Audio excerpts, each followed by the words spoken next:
To talk more about the UAE markets, we have with us Arun Leslie John, Senior Market Analyst at Century Financials. Welcome with us, Mr. Arun. First of all, let us talk about these closings.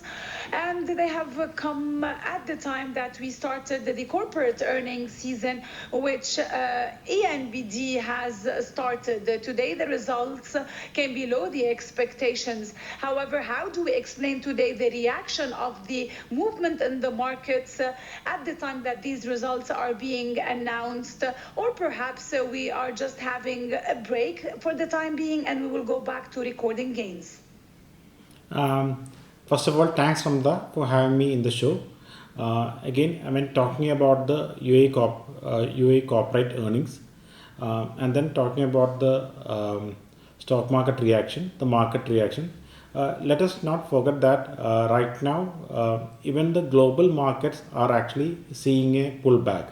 So so the pullback in the UAE market or the fall in UAE market today, or the slowdown during the last few days, is not only related to UAE factors.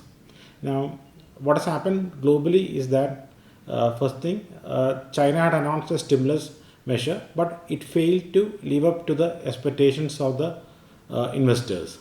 Now, that has created kind of a profit booking or a sell-off in the Chinese markets during the last 3-4 days, which has cast a shadow on the global markets, including UAE. Now, on the global front, there is political risk also rising.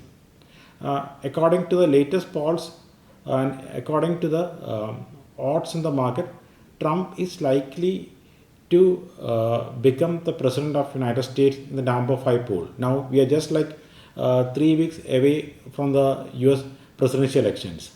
So, if Trump actually becomes the president of United States, that will lead to a high risk of uncertainty in the global markets due to his disruptive trade policies.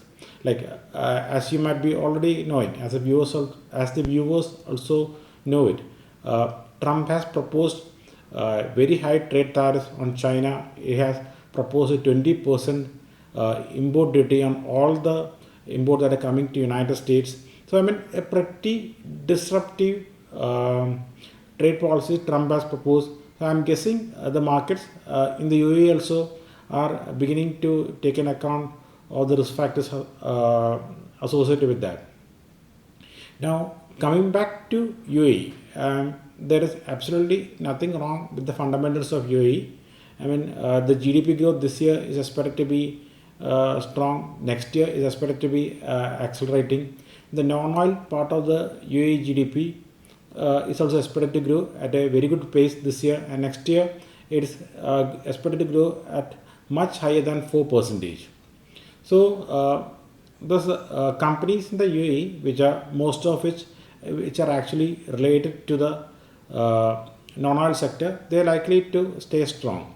Now, whether it's Emirates NBD or the banking sector in general, these banks will likely be beneficiary of the higher GDP growth in the non-oil economy especially.